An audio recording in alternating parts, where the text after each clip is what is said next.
Sheikh Gumi breaks silence and names three groups of persons that can end banditry and insurgency in Nigeria. The frequent adoption of innocent and harmless Nigerians by bandits is becoming worrisome.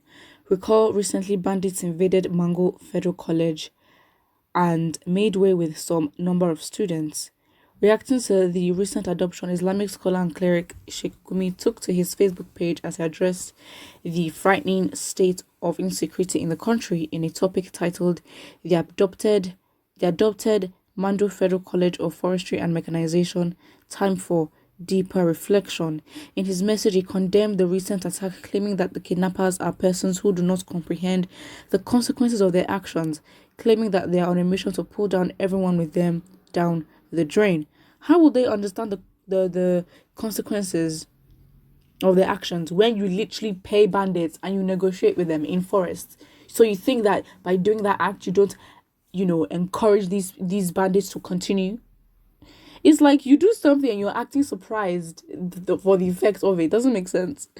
Meanwhile, on the aspect of tackling insecurity and putting an end to banditry and insurgency in the country, Gumi said that a lot of cool brands, I don't know what this means. Cool brands will have to work out practical steps to solve this issue, adding that emotion, sentiment, and wishful thinking can only worsen things. He further stated that solving insecurity in the country is not the field of politicians or the press. According to him, social scientists, criminologists, and economists should be saddled with such responsibility. But then who would give them the official go ahead, the official permission, the official funding? At the end of the day, it is the government's responsibility, and whoever they want to hire to do it or carry out whatever they want to carry out depends on them, but it is their responsibility. So the government has to choose to give it out to social scientists or that. And it's in the foot of the politicians, because they have to embolden the security forces in the country to defend its citizens. How hard is this? This is not hard. Wow. It's very strange. I don't know what this man is on about. Gumi's recommendation to me is a welcome one. This is the time when social scientists, criminologists, and economists come together to brainstorm and come up with a working strategy to tackle banditry and insurgency in Nigeria. It's funny how this country literally makes positions for the most random. They'd make positions for, pounded yam initiative officer. They'd literally make, they'd make positions like that. But then you're telling me that Nigeria does not have an investigative unit where economics, political scientists, criminologists, that they're not there? Are you trying to tell me that you're literally calling on these people? Shouldn't they be under the government in the security sector of the country? Shouldn't that be a branch of the security sector? It literally shows how poor we are. So we are prepared for anything. So it doesn't make sense, because if it's to embezzle funds and cook up stories, and make up positions that no one really knows the meaning of, but then use huge complicated words to cover up their incompetency. They do that. It's embarrassing. Somebody says, obviously there are a lot of comments here, and the most relevant one here says, with the one with more likes, says, "I disagree with you, sir." You're referring to him as sir, okay? If really these people felt they're out of concern by the government, why tormenting the poor masses? These people are totally criminals. Nothing comes in between. Somebody says, "In as much I have sided with your opinion on the matter, I now feel the bandits and kidnappers are seeing that approach can be as being weak from the side of the government, and they are not fighting for social injustice. Have said that, Sheikh, what are these people writing?" Well, of course, people are sort of respectfully disagreeing with him, but the thing is, I don't know.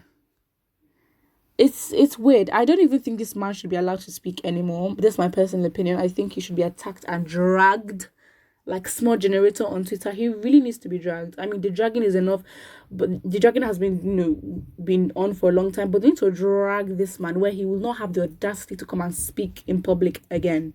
It's the truth. because we are allowing him to come and speak, giving him relevance, allow him trend on Twitter, and then he comes here and starts giving. I mean, it's the audacity of this man to go and negotiate with bandits and then come out to say for the new attacks and new bandits, telling them, oh, they don't understand the consequences for their actions. What do you mean by that? And has the audacity to, address this, new kidnapping as the time for deeper reflection. Are you actually joking? I mean, look at the leaders that are in the north. This is their example. It is very, very sad. And it's just so confusing. What? I mean, it is very, very clear that from the way this man speaks and the way he has been speaking, it shows that they don't really value the constitution in Nigeria. Because again, if you understand that systems are meant to be put in place, and if we're running a system that has an official security force, I mean, we have the Navy, we have everything. So it does make you actually think, for this man to come out and say we need economists, we need criminologists, and calling on social scientists or whatever, I'm like, but you live in a country that has a government, and under that there is supposed to be, of course, there's meant to be an investigative unit that take out forensics, that investigate crimes. I mean, a section of the government that literally, there's evidence and there's evidence. There's evidence, basic, but then there's evidence, as in, we're talking footprint, we're talking high tech, we're talking these things. And obviously, it shows that, this democracy, whatever, it's a joke, because they know that under this and under the system of government, provisions like this are meant to be there. But of course, having provisions like this, one would think that they'd use it for their corruption, but then they're too unintelligent to see that I don't know. It's sad. It's very, very sad. But honestly, my personal opinion is that this man should not be allowed to speak again. He should be banned from Twitter. Or any social media platform, all of them. The dragging has been a lot, but it has not been enough, because when they drag you, you will know not to say certain things. This man is talking too much. That's my personal opinion. He shouldn't be able to give his opinion, because he shouldn't be able to, and I think that he should be sanctioned, because he is so inconsistent. He has said divisive statements before to divide the country.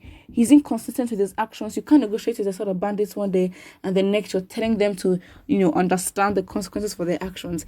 It doesn't make sense. It's very weird. Put what you think in the comment section below, and do not forget to like and subscribe.